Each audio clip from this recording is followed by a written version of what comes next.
सब अपना मौका का फायदा उठा रहे हैं। गरीबों को कौन देखता है, गरीबों को कौन देखता है। जब से इस चुनावी मैदान में केबीसी महानिर्देशक ललित अग्रवाल अपनी पूरी टीम के साथ उतरे हैं, तब से पूरे शहर का माहौल पूरी तरह बदल गया है। न सिर्फ शहर का चुनावी रंग बदला है, बल्कि लोगों की सोच भी बदल गई है। लोगों का स्पष्ट कहना है कि हमने सभी बड़े बड़े नेताओं को देख लिया, वादा सब करते हैं लेकिन इसे पूरा कोई नहीं करता।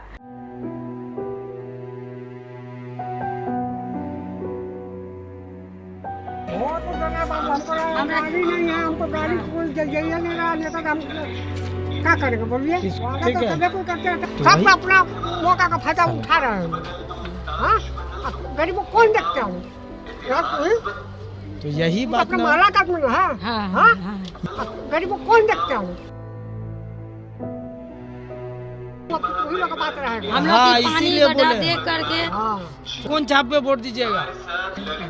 धन छाप लो।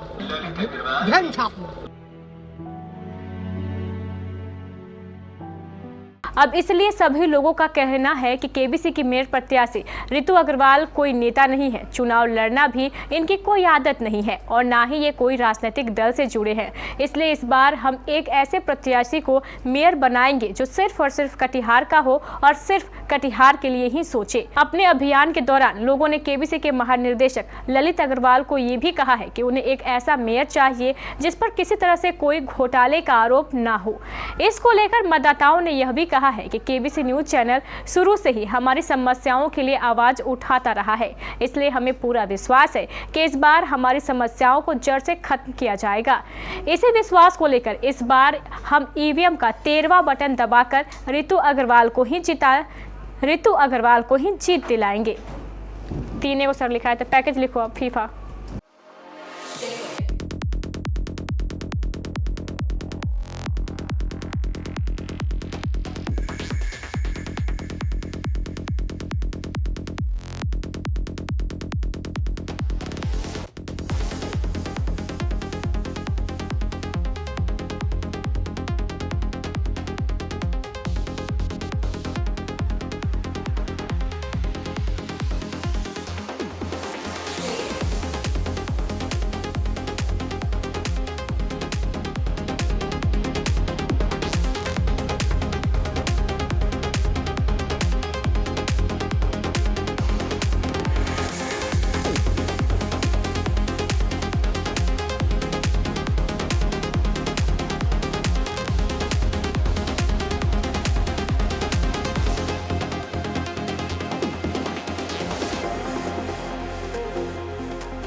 हाँ हाँ एकदम मदद करें। बिल्कुल हम मेरे एक मिनट काफी एक मिनट सुनिए। हम क्यों मेरी बात सुनिए, क्यों आए हैं? आपके मदद के लिए ही आए हैं। यहाँ पे आम आदमी खड़ा हुआ, क्यों खड़ा हुआ है? इतने दिन से लोग रहे हैं, क्या क्या मदद करने होगा। बिल्कुल एकदम एकदम एकदम करेंगे नहीं, किस लिए आए? जीतेंगे तब ना मदद करेंगे। आज नेता लोग आता क्या करता है?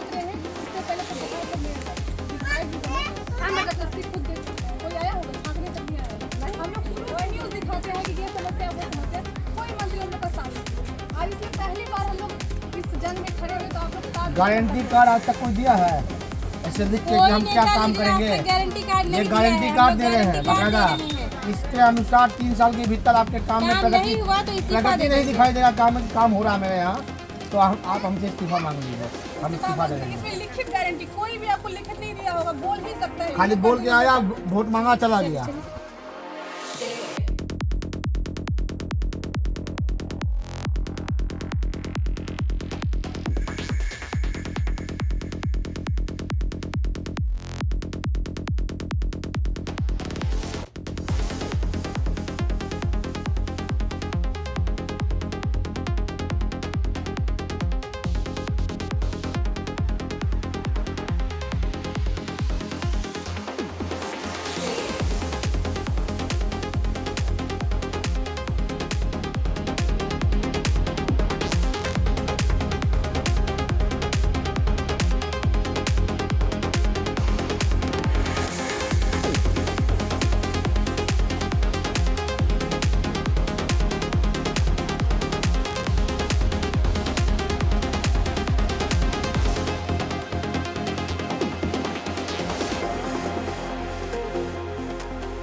वह किसी से छुपा हुआ नहीं है।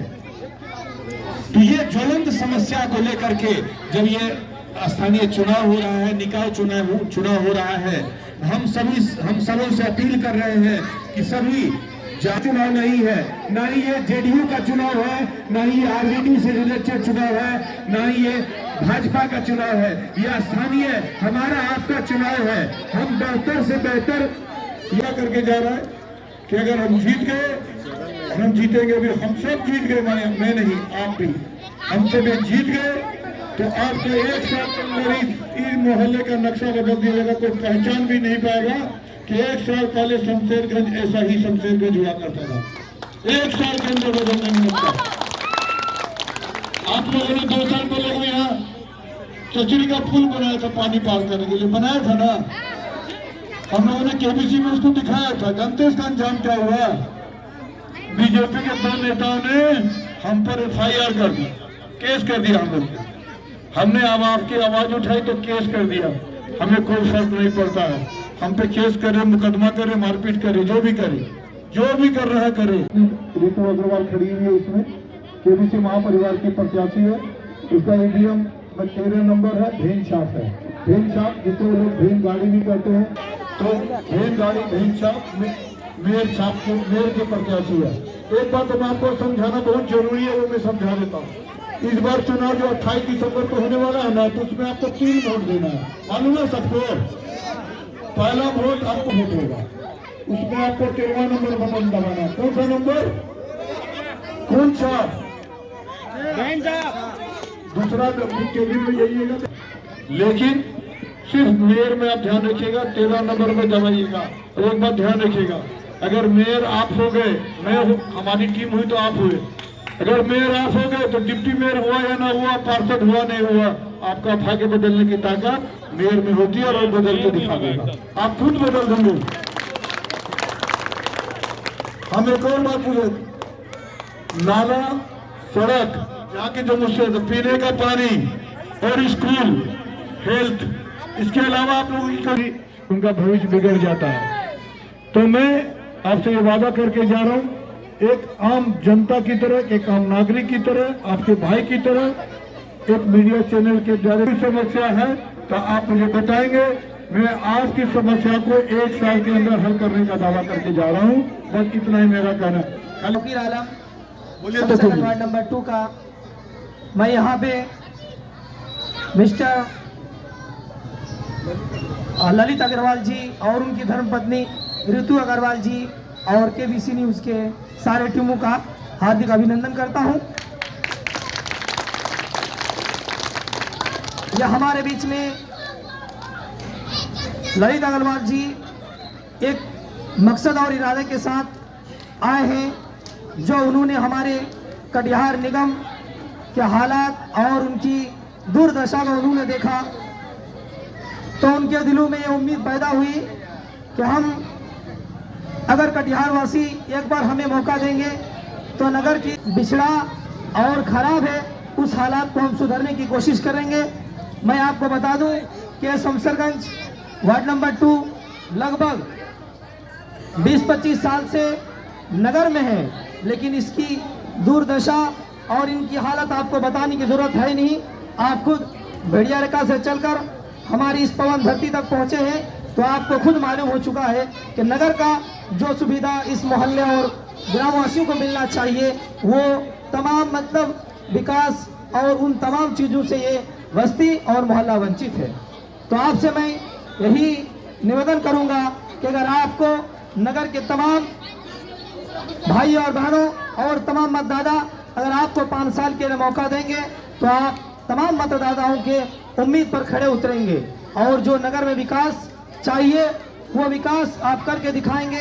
और मैं तमाम मतदाताओं से यही उम्मीद करता हूं कि जिस इरादे और मिशन के साथ आपके और हमारे बीच में ललित अग्रवाल जी आए हैं, आप उनको अपने वोट और मतों से उनको विजय बनावें और वो हमारे काम पर खड़े उतरें और जरूर वो हमारे विकास के लिए काम करेंगे। मैं अपनी बातों को ऐसे खत्म करता हूँ। बता देता हूँ, बोलना नहीं से फिर बता तक मुझे दिखाई नहीं पड़ता है, इसलिए मैं ज़्यादातर बाहर नहीं निकलता हूँ।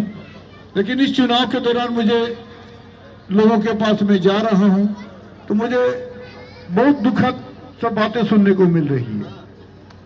हम जब न्यूज लिखते थे, न्यूज बनाते थे, तो पता चलता था कि किसी के पास सड़क नहीं है, किसी को पीने का पानी नहीं है, किसी के पास आवास नहीं है, जिसको आवास मिलना चाहिए उसको नहीं मिला, जिसको नहीं मिलना चाहिए उसको घर भर कर मिल गया। शमशेरगंज की बात मैं करता हूँ आपको। नाम तो बहुत बड़ा है, नगर निगम से जुड़ा हुआ है, लेकिन हालत यह है कि गांव से भी ज्यादा हालात इसके खराब है। गांव से भी ज्यादा हमको लगता है गांव में भी सड़कें हैं ईंटों की बनी हुई। अपना जीवन यापन करते हैं, कैसे शहर जाते हैं, कैसे आते हैं, ये बहुत मेरे लिए आश्चर्य की बात है। आज मुझे 2 बार आने का मौका मिला, सुबह भी आया था मैं और अभी फिर आया हूँ। तो मानो हम कहीं जंगल में से जिद्दी है, इतने बेशर्म है कि उनके कान में जू भी नहीं रहती थी, सुनता ही नहीं था। दिखाने के लिए ऊपर से लिपा पोती और नीचे से सब कुछ हजम कर जाते थे, और हर हजम कर गए हैं समझ लीजिए। तो मजबूरी हो गई, किसी के बिहार के बेटे हैं और इसी के लिए जीना मरना है। सांस भी यही लेते हैं, इसी को खाते हैं, इसी को भी सोते हैं, और इसी को पीते भी और जगते भी इसी को हैं। कटियार को ही खाते हैं, कटियार को ही पीते हैं, यही सोते हैं, यही जगते हैं, यही की हवा में सांस लेते हैं। तो इसके लिए तो कुछ करना है। अगर हम आए अपने घर में रह गए तो एक जिंदा लाश की तरह रह गए, कोई जिम्मेदारी नहीं निभाई, तो हम लोग पूरी टीम में आती नहीं है।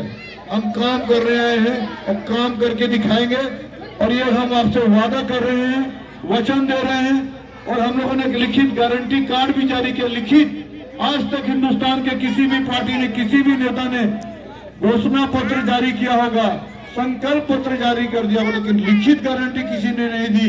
लेकिन हमारी प्रत्याशी केबीसी महापरिवार ने, रितु अग्रवाल ने एक लिखित 3 साल में पूरे शहर को बदल देंगे, नहीं बदल पाए तो 5 साल की जगह 3 साल में इस्तीफा दे देंगे, और आज तक कोई ऐसा नहीं कर पाए। मैं आपको विश्वास दिलाता हूँ। एक बात और मैं बोलूंगा, पैसा है नाफी का लूटा हुआ, उसके बाप का, नेता के बाप का पैसा है क्या? सरकार ने योजना दी, लूट लिया।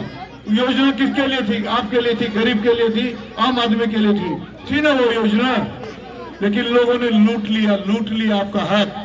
तो पैसा भर जितना देर लूट लीजिएगा, मांग के लीजिएगा, लेकिन वोट देते समय अपने बुद्धि और विवेक को सोचिएगा कि 5 साल आपका भाग्य कौन बदलेगा, इस शहर को कौन अच्छा करेगा, आपके मोहल्ले को कौन अच्छा करेगा। क्या वो नेता जो 10 साल से झूठ बोल रहे थे, क्या वो आदमी जो 15 साल से एमएलसी बने और अरबों के मालिक हो गया। इसने भी ये निर्णय लिया, इसे नगर निगम का क्षेत्र बताया, शहर का क्षेत्र बताया। मैं दावे के साथ कह सकता हूँ कि वो गलत किया, अन्याय किया, लेकिन ठीक है, अन्याय तो हो गया, अब तो न्याय भी चाहिए। अगर आपने नगर निगम का क्षेत्र बना दिया तो यहाँ पर्याप्त मात्रा क्यों? आप लोग के पास नेता लोग आए होंगे पहले, एक एमएलसी 15 साल से, वो बहाना क्या बनाते जानते हैं? हम तो शहर के एमएलसी नहीं है, गांव के एमएलसी है। अरे साहब, इतना झूठ मत बोलिए, पैसे के लिए गिरे, ईटा गिरा रहेगा, कुछ भी नहीं करेगा। जब आप जाइएगा बोलेगा तो वोट ऐसे थोड़े दिए थे, पैसा लेके दिए थे, ईटा गिरा से तब दिए थे, ऐसे वोट थोड़े दिए थे। होता है ना ऐसा?